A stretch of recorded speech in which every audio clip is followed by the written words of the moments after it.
This is problem 10.4. It's on page 420.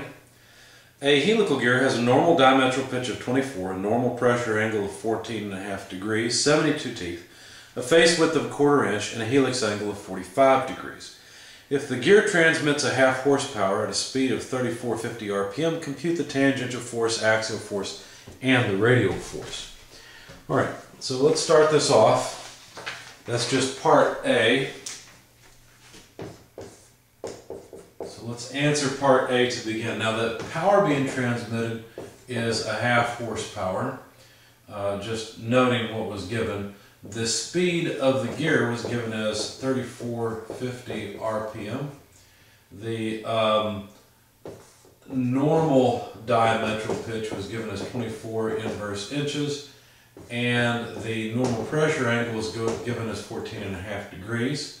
The helix angle was 45 degrees. The number of teeth on the gear, 72. Number of teeth on the pinion, 16. Face width, 1/4 inch. And I believe that's everything. Let me double check. Yeah. Okay. So we're supposed to calculate the various loads. Now the tangential load is the first load we'll compute, because you always compute the radial and the axial load based on the tangential load. And so this is just the torque divided by the diameter of the gear over 2. Now we haven't calculated the torque yet, but we can calculate the torque from the relationship between torque, power, and speed. And so plug in the power here divided by the speed. We'll use the gear because we want the torque on the gear. That's what we're dealing with. If I calculated the torque on the pinion, I'd use the diameter of the pinion. Of course, we'd have to go and calculate the speed of the pinion, so why bother? So 63,000 times half horsepower. Notice we don't use the design horsepower, we just use the transmitted horsepower. Divided by the speed of the gear, 3450.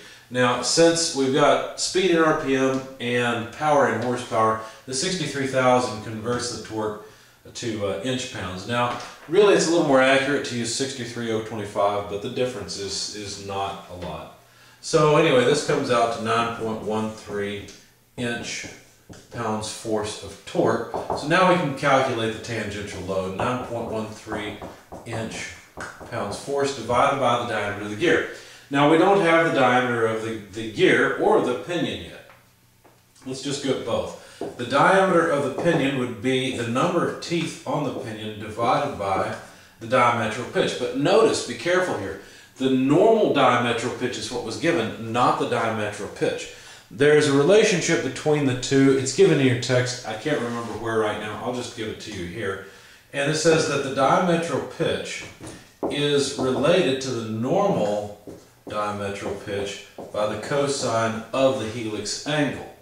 And so if we take 24 inverse inches, of course, multiplied by the cosine of the 45-degree helix angle, remember that was given, then we'll find that the diametral pitch is actually 16.97 inverse inches. Let's jot that down over here, because basically what we did is we used the normal diametral pitch with the helix angle to find that the diametral pitch is 16.97 inverse inches. So that takes care of the diametral pitch.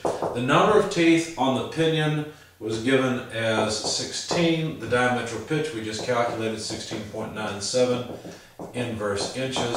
Gives us a diameter of the pinion, let's see, of 0.943 inches. If we do the same thing for the gear, then the diameter of the gear is the number of teeth on the gear divided by the diametral pitch. So the number of teeth on the gear was 72 over 16.97 inverse inches. Plug all that in your calculator. You'll find the diameter of the gear is 4.243 inches. So let's jot these things down over here so that we have them. Again, I'm going to reclaim the board space. 0.943 inches, diameter of gear. 4.243 inches. So that takes care of some geometry in the problem. So let's see, I'll jot down the torque. Well, we don't need the torque. I'll leave it off. I need it, I can refer back to my notes. So the diameter of the gear is 4.243 inches divided by 2. Notice the inches will go away and we'll just have pounds force. And so the tangential load is 4.30 pounds force. So there's the first answer they wanted, was the tangential load. To get the axial load, you compute it based on the tangential load. So you take the tangential load and multiply it by the tangent of the helix angle. The helix angle again is 45 degrees. And so it shouldn't be a surprise, tangent of 45 degrees is 1. So the axial load is equal to the tangential load. Okay, so there's the axial load. Finally, the radial load can be calculated again based on the tangential load, but this time you use the tangent of the transverse pressure angle. Now notice that the normal pressure angle is 14.5 degrees, but the transverse pressure angle we need. Now the transverse pressure angle is related to the normal pressure angle and the helix angle. Let me find the equation. I've got it here in my notes, but this is an important one that you should mark down. It's pretty easy to find. Let's see. I say that. Let's see if I can find it quickly. No, that's not it. No wonder I'm in bevel gears. Let's try helical gears. There we are. Page 382. The reason it's easy is the first equation in the chapter. So 10-1 relates the various angles to each other. So the tangent of the normal pressure angle equals the tangent of the transverse pressure angle times the cosine of the helix angle. In short, if we want the transverse pressure angle, what we have to do is take the inverse tangent of the normal pressure angle divided by the cosine of the helix angle. Make sure that's yeah, that's the correct equation. So I've just rearranged equation 10-1 to solve for this. And so this is the inverse tangent, of course, of the tangent of 14.5 degrees divided by the cosine of 45 degrees. So anyway, the transverse pressure angle comes out to 20.09 degrees. I'm going to just round that off to 20 degrees and be done with it. So anyway, finally the transverse load, 4.30 pounds force times the tangent of 20 degrees, basically, yeah, comes out to a load, radial load of 1.57 pounds force. So there's the radial, tangential, and axial loads on the gear. Now that's not all they asked us to find, but what I'm going to do is just copy these results down off to the side, because we'll use them a little bit later. So tangential load, axial load, radial load were 4.3, 4.3, and 1.57, and these are all pounds force units. So let's get rid of these intermediate results. And just note these are all pound force units. Okay, part B, back on page 420 of the problem statement. If the gear operates with a pinion having 16 teeth, compute the bending stress in the pinion teeth. The power comes from an electric motor and the drive is a winch, or is to a winch, that will experience moderate shock. Specify a quality number for the teeth. Okay, so we've got a little bit more information here, and I've already jotted down the number of teeth on the pinion. Of course, I've calculated the diameter of the pinion in preparation for part B. Okay, so really all we want to do is specify or compute the bending stress in the pinion teeth. So basically we're going for ST of the pinion. Now to do this, we're going to need the tangential load, which we already have. We will need the diametral pitch, which we have, the face width, which was given, the geometry factor we'll have to find, the overload factor, size factor, alignment factor, rim factor, and velocity factors. So we need all these things in order to complete the problem. Now, usually what I'll do is go ahead and calculate the tangential velocity. It's pretty easy to remember. It's pi dg divided by 12 multiplied by the speed. Of course, we're using the diameter of the gear, so we'll use the speed of the gear. And so this is pi, diameter of the gear, we calculated 4.243 inches over 12. The speed of the gear was given 3450 RPM. Of course, if we plug in RPM in inches here, we'll get the tangential velocity out. I'll just write it down over here because we'll use it later when we calculate our velocity factor. But this number comes out to 3,832 feet per minute. So that takes care of the tangential velocity. And the reason I calculated that is, of course, for the velocity factor itself. So let's go ahead and grab the velocity factor. Now, the interesting thing about helical gears is that when you calculate, or when you go to find velocity factors, all the K factors, the KO, KS, they're all the same as what you had in spur gears. And so it makes the problem fairly straightforward. Let me find the equation we're working with first of all for the helical gears.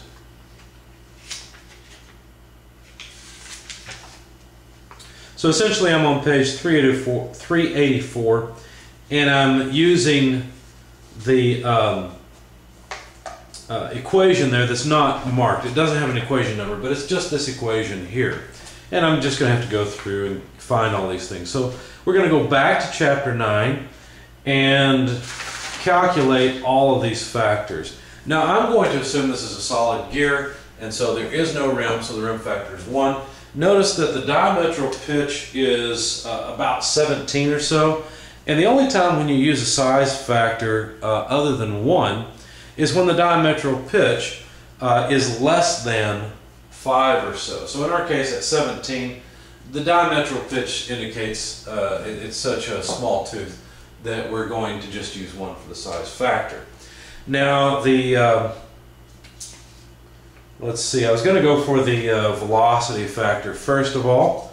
So let's go to page 341.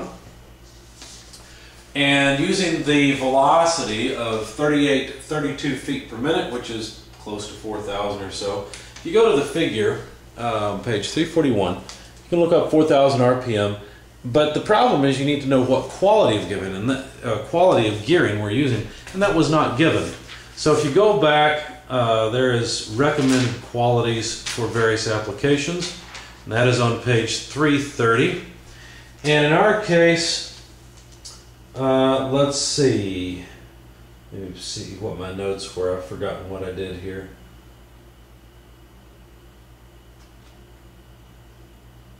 Let's see. I'm looking through my notes. I'm having trouble finding it. There we go. Winch, modified shock. I know that I'm going to pause the video because I want to find this. I had to review my notes about what quality I selected. Couldn't find it on the page. It was right there in front of me. Go to page 330 to look at the recommended quality numbers. And as you read through these, you'll notice there's cement mixer drum drive, which is the lowest quality on this chart.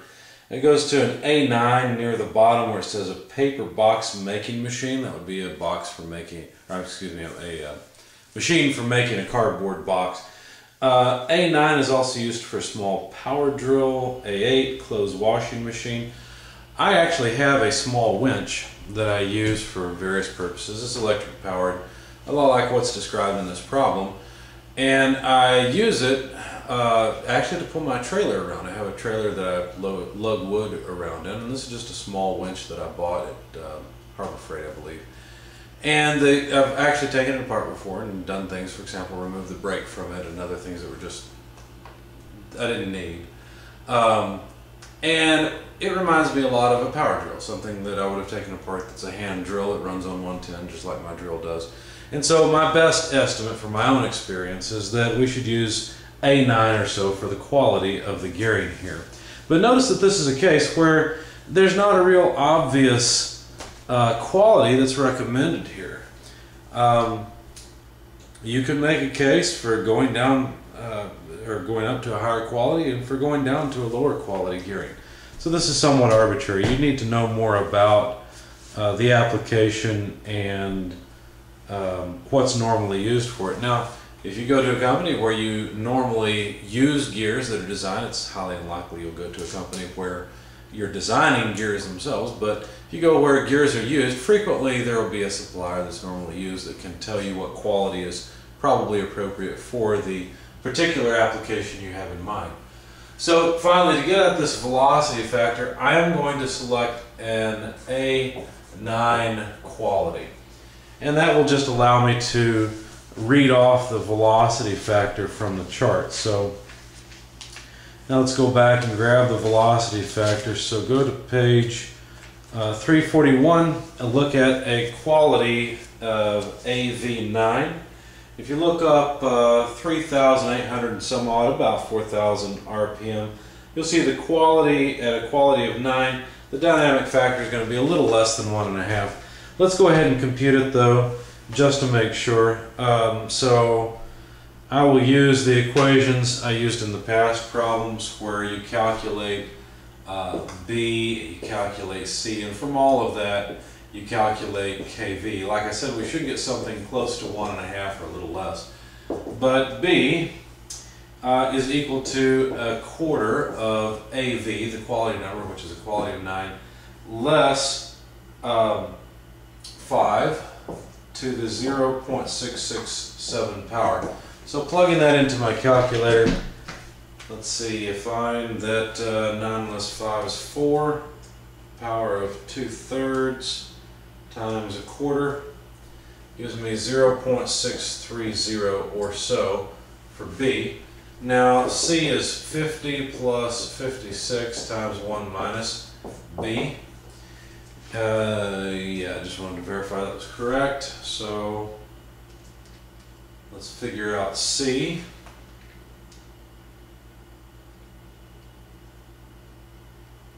Let's see, would that make sense? Yeah, that seems reasonable. So this is about 70.71 or so.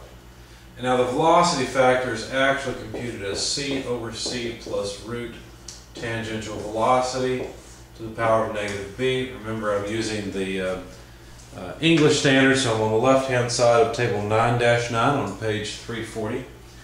And so now we can calculate the velocity factor, 70.71 over 70.71 plus root tangential velocity was 32 feet per minute. Notice I have to use feet per minute for this equation to work. To the power of negative B, 0.63. So I'll plug all that into my calculator, see what I get. Okay, let's see. Let's take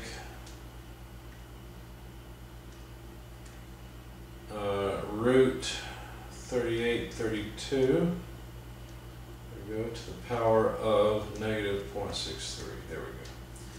If I hit all the numbers right, should be kV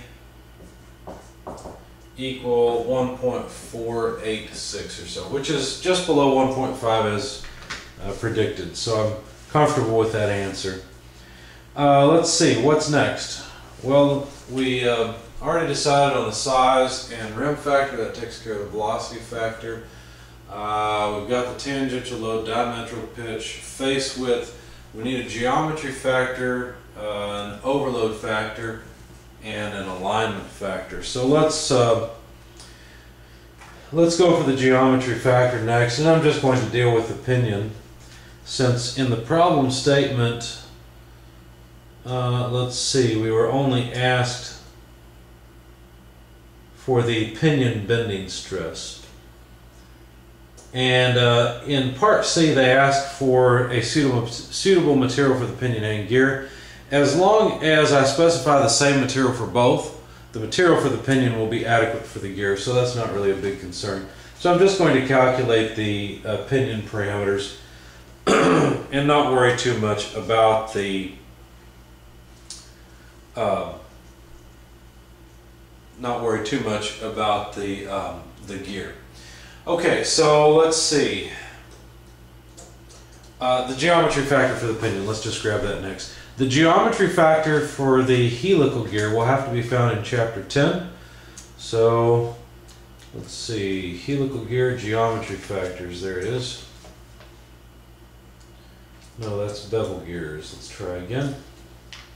Here we are, page 385.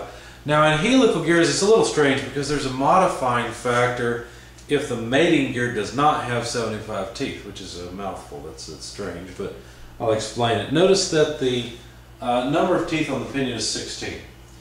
Alright, now the other thing to note is that we have a helix angle of 45 degrees. Go to page 385 and you'll see geometry factors as a function of helix angle. There's an upper chart and a lower chart. Now the upper chart and the lower chart are both for a 15-degree normal pressure angle on this page. Our normal pressure angle is 14.5 degrees, but 15 degrees is closer than the 20-degree or 22-degree chart on the next couple of pages. So we'll just stay on page 385. But the helix angle of 45 degrees, right there, is to the right on the axis of the chart, so it's off the chart. So we'll have to do our best to extrapolate this and see if we can come up with a somehow somewhat reasonable estimate. So let's see, if we've got a helix angle of 45 degrees, number of teeth in the pinion are 16. Notice the lowest curve is a 20 tooth pinion. We're actually below that curve, so once again this is a big estimate. But the change in the 20 curve over the range of 10 degrees, it drops by two minor divisions, which is about 0.04 total. Each minor division on the y-axis of this upper chart, I'll show it to you on page 385.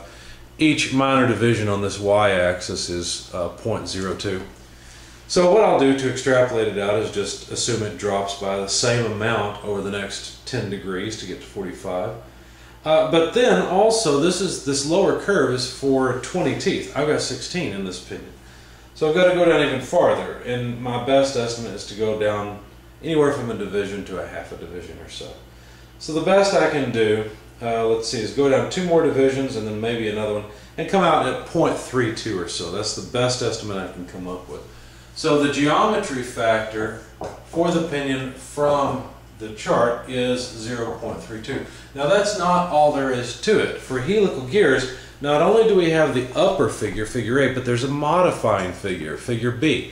The modifying figure, what you do is if the mating gear, now notice I'm interested in the pinion, if the mating gear to whatever gear you're interested in a geometry factor for, usually the pinion, if it doesn't have 75 teeth, you have to modify this geometry factor a little bit. Now 72 teeth is pretty darn close to 75 teeth. So I'm not going to mess with it, especially since as you move out towards 45 degrees, the modifying factor is going to be pretty close to 1. So I'm not going to worry about it. I'm just going to leave the geometry factor at 0.32. But in the general case, you have to modify it. Hopefully these numbers are showing up on the screen. I'm going to switch to blue because I'm not sure that they're showing up well. Anyway, so we've got the tangential load, the diametral pitch, the face width, the geometry factor. We've got the velocity factor, so we need the alignment factor and the overload factor. The overload factor is pretty easy to get. So let's go back and look at it. Oh, well, before we do that, let's go ahead and get the geometry factor for pitting as well while we're thinking about geometry factors. The geometry factors for helical gears is not quite as easy as it was for spur gears because we don't have a figure, instead we have tables. And for me at least, it's a lot easier to read off information from a graph rather than from a table. Further, we don't even have anything close to a helix angle of 45 degrees. The closest they have here is 25 degrees. The reason for that is normally 45 degree helix angles are not common. There's too much sliding in that type of gear. And so that would not be a very common or popular gear. I'm not sure why the author gives us 45 degree problem or helix angle problems so frequently. But anyway, the best estimate I could get, I'm on page 388 and 389. one we want to look at, normal pressure angle of 20 degrees is on the left on page 388. Our normal pressure angle is 14.5 degrees. So once again, we're just guessing here. So the geometry factor I for pitting, my best estimate, and you can argue this of course, is that the geometry factor is about 0.25. That was the best I could come up with. And you can look at the tables and kind of see how I might estimate that. Basically, I had to extrapolate from 15 to 25 degrees out to 45 degrees, which is a huge extrapolation. And then, of course, the pinion teeth, we have a 16. They don't have a row or a column for pinion teeth 16. And of course, the gear teeth is 72. And so this is a huge extrapolation. The quarter that I've got for the geometry factor is very, very approximate. Okay, so we've got the geometry factors. Let's get the overload factor next. And the overload factors are the same as they were for spur gears. So if you go back to the design of gearing, of spur gearing in chapter 9, you can look up the overload factor there. And let's see. I'll give you a page number in a moment. How about page 338? Now we have to consider the driver and the driven. In this particular case, we have an electric motor driving.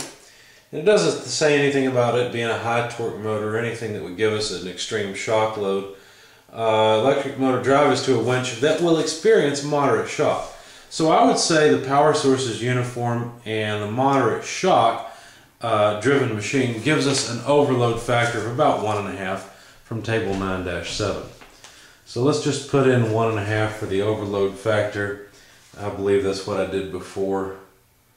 I don't see it in my notes anyway, but the overload factor, we're going to go with 1.5. So that takes care of that. The last is the alignment factor. And the alignment factor is computed the same way as it was before from chapter 9. So go again to page 338 and you'll see the equation 917, which says that the alignment factor Km is 1 plus the pinion proportion factor plus the mesh alignment factor. I need some space to work, so I'm going to get rid of all of this. We've noted the velocity factor up above, so we shouldn't need it anymore. Now, to get these things, first of all, we need the face width to diameter of pinion. And that ratio is 1/4 divided by 0.943. So that's about 1/4. It's a little bit, it's a little bit greater than 1/4. So the face width to diameter of pinion is greater than 1/4, and this, the note we have here next to figure 916 on page 338 says, for this ratio less than 1/2, which is what we've got, use the curve for F over dP equals 1/2. So if you look at the figure, you'll see that the lowest curve is for F over dP equal 1/2. And the face width we have in this case is just 1/4 inch. Now, each minor division on the x-axis of this figure are 1 inch. And so basically we have a number that is, it's in the horizontal portion of the curve. This number is pretty close to 0. There's no equation to calculate it here. It looks like maybe, I don't know, 1/5 of a minor division. So, I don't know. My best guess here is about 0.01 for the pinion proportion factor. So 1.0 plus about 0.01 or so. The mesh alignment factor depends on what type of gearing we're using. Now, this is a winch. I would not suspect that you would use precision enclosed gears for this, but I would expect that the gears would be covered, protected, something, because it's a winch. It's probably going to end up in a dirty environment every now and then, and you'd like to protect the gearing. So a commercial enclosed gear unit should be reasonable. And the mesh alignment factor for that CMA is 0.127 plus 0.0158 times the face width less 1.093 times 10 to the negative fourth times the face width squared. Okay, so of course the face width we have is 1/4 of an inch. So if I plug 1/4 of an inch for these two F's in the equation, let's see what we get for the mesh alignment factor. 0.158 times 1/4 minus 1.093 e negative 4 times 1/4 squared. There we go. So the mesh alignment factor I got was 0.131 or so. It was 1309 something, but that's close enough. So 1 plus 0.01 plus 0.131 yields 1.141. We could say it's 1.14 and be close enough. Okay, so now we have all of the factors that we need, not only for the bending stress estimate, but also for the contact stress. And so plugging everything in, what we're going to do is plug in the tangential load of 4.3 pounds here, diametral pitch. Now you might ask the question, do we plug in the normal diametral pitch or just the diametral pitch? The answer is we just plug in the diametral pitch. Face width, geometry factor, and all of our other factors. So let's see, I'll read them off as I plug them in. 4.3 multiplied by 16.97 divided by the face width divided by the geometry factor, 0.32, multiplied by the overload factor, which is 1.5, multiplied by, we don't need these two ones in the equation, the alignment factor, 1.141, and multiplied by the velocity factor, which is 1.486, gives a bending stress estimate of 2,320 or so psi. This is very low stress. This is very easy. This is requirements very easy to meet with many materials. So I'm not terribly worried about the estimate that I made here. Now the contact stress is a bit of a different story because this is a big wild card. That geometry factor for contact stress, it could be highly inaccurate. So let's go back and jot down the equation for the contact stress estimate. It's on page 386. It's equation 923. So the contact stress estimate is CP square root of tangential load, overload factor, size factor, alignment factor, velocity factor, all over face width, diameter of pinion, and geometry factor I for contact stresses. Now we've already got all of these numbers except for CP, and CP depends on what materials are in mesh with one another. For this particular problem, since I've calculated all of this for the pinion so far, and its stress is very low, I'm going to go ahead and hope that the contact stress is fairly low, and assume I can use cast iron for these gears. Now if I end up with too much trouble, I might switch to, say, a nodular cast iron where it's a little bit more ductile. But let's go ahead and assume cast iron for both. And so we need a CP for cast iron. Use the same thing that we used for spur gears in the last chapter. And CP just basically accounts for how the two materials of the pinion and the gear will interact as a function of what they're made of. So basically their elastic modulus and their Poisson's ratio. The equation for it is given on page 343. It's equation 920. But a chart, so that you don't have to plug everything into the equation, is given on page 344. So I'm going to say, let's just go ahead and assume that instead of using cast iron, we'll just use nodular iron, which is more ductile. Nodular iron, it looks like the CP is 2050. Now if we use cast iron, it would go down to 1960. So basically what will happen here is if I use 2050 for CP instead of 1960, I will increase my estimate for the stress here a bit. And then if I really wanted to, if I decide, well, you know, I don't really need this ductile iron, then I could switch to cast iron safely. So, but for right now, let's go ahead and set CP to 2050. And as I've discussed before, the units here are square root of pounds force per square inch. All right, so now again we've got the tangential load, overload factor, size, alignment, velocity factor. We have all these things. I'll just plug them in and read them off as I go.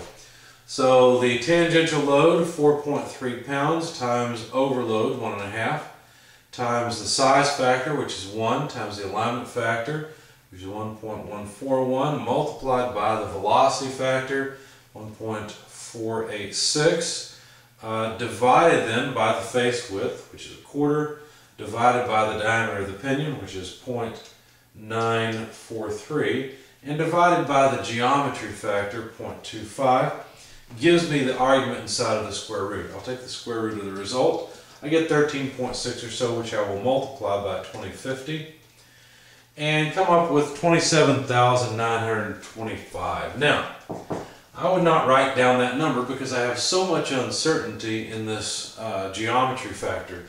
I'm just going to round it up. It's about, I mean, I could round it to 28,000. That wouldn't be much rounding. I'm just going to round this to 30,000 psi.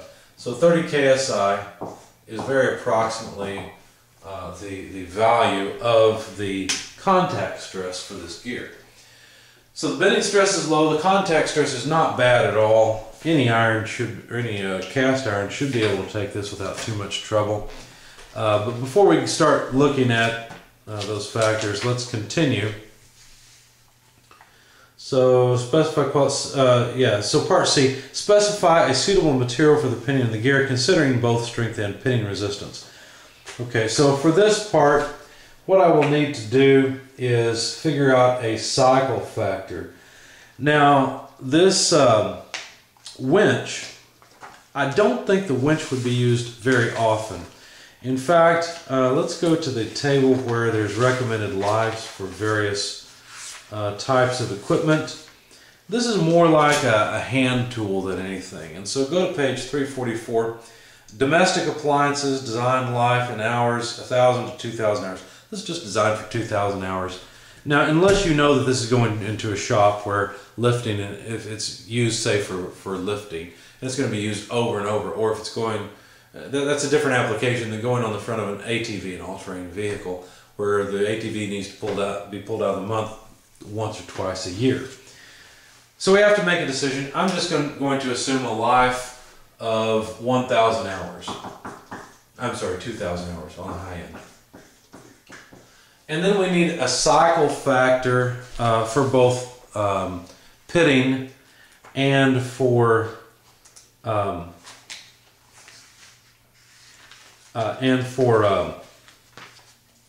bending stress. Now, the factors that are used, trying to get to the right place. The factors that are used for helical gearing are the same as the ones that are used, I'm trying to find it in the book for you, for spur gears. Yeah, here we go. If you look, I think your author only mentions this in the context of an example problem, which is example problem 10.3 on page 388 through essentially 390.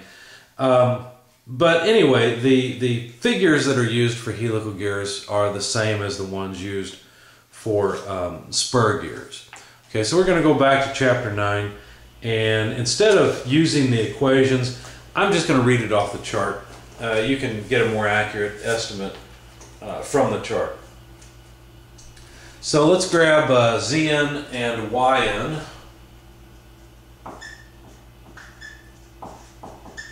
But to do that, of course, I have to convert the life in hours to a life in cycles.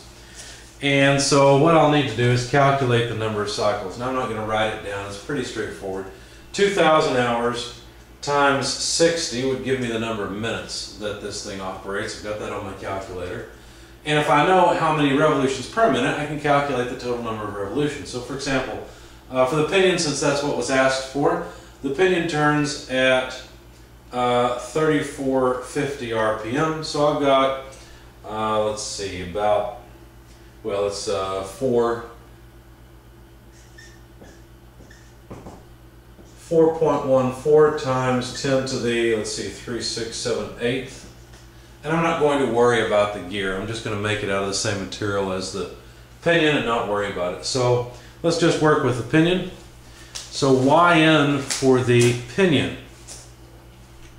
There's a couple of different options. We're at a fairly low number of cycles, but we're still at 10 to the 8th. So we're over on the right-hand side of the chart. If we were below, say, 10 to the 6th, we'd have to select which line we're on, but we're not. So 10 to the 8th, I'm just going to estimate 4 times 10 to the 8th. Let's see, 1, 2, 3, 4. Looks to me about like 0.95.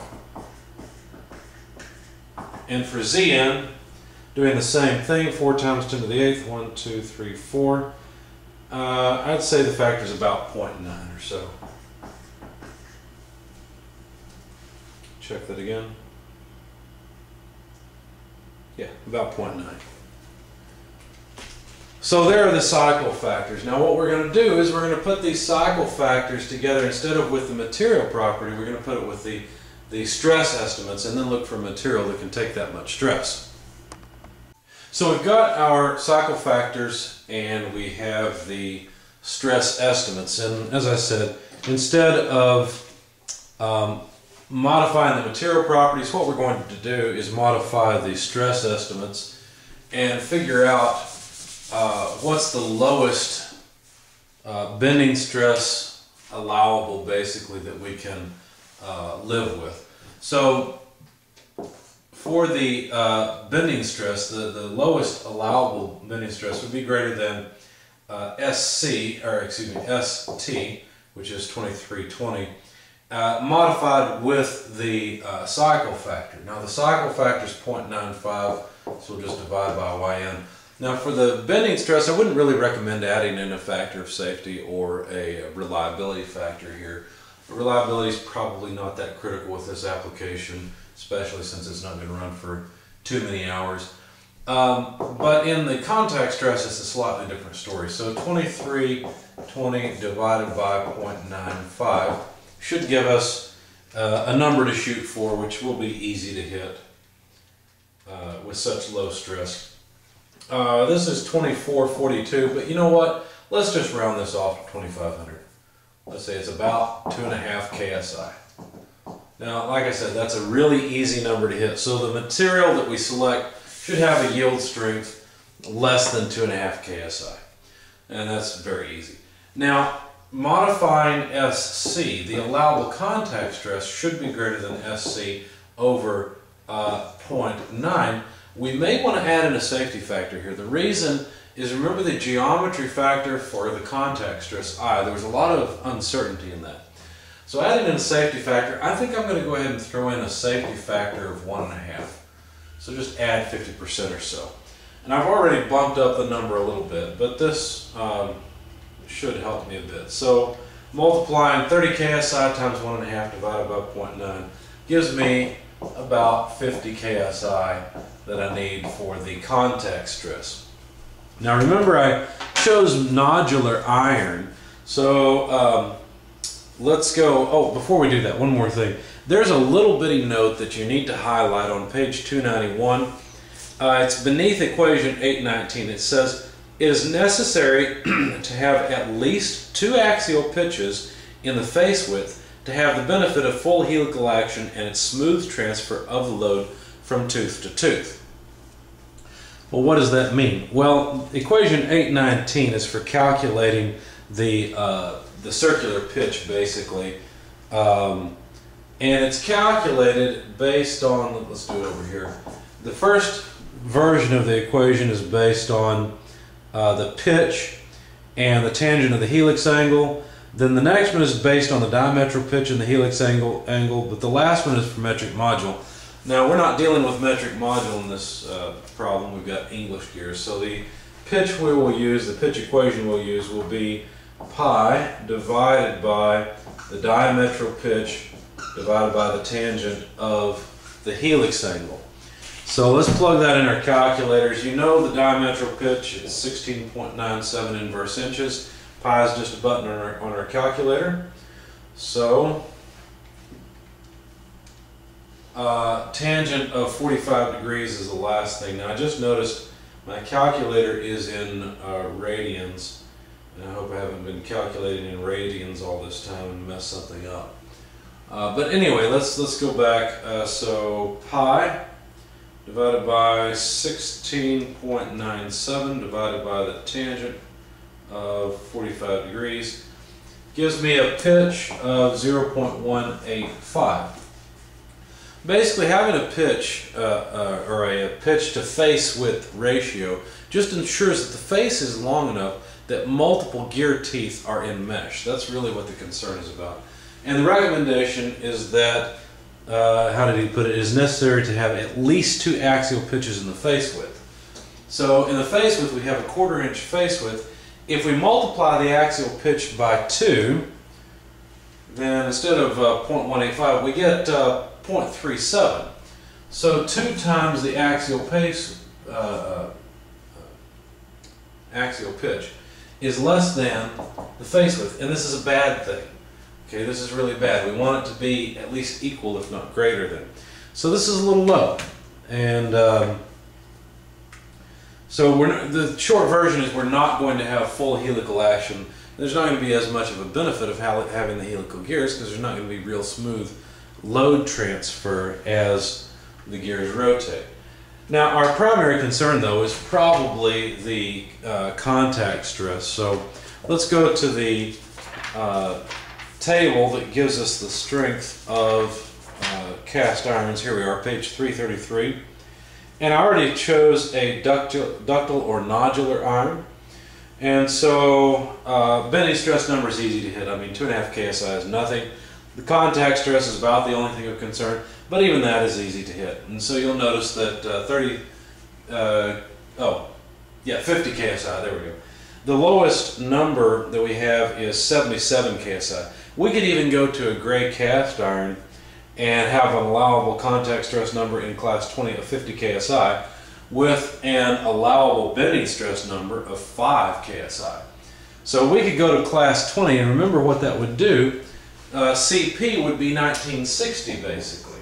Now it's not a huge difference, of course, but that would reduce this stress estimate a little bit and would work. So we can choose cast iron class 20, we can choose the weakest nodular iron, and this gear set should be satisfactory.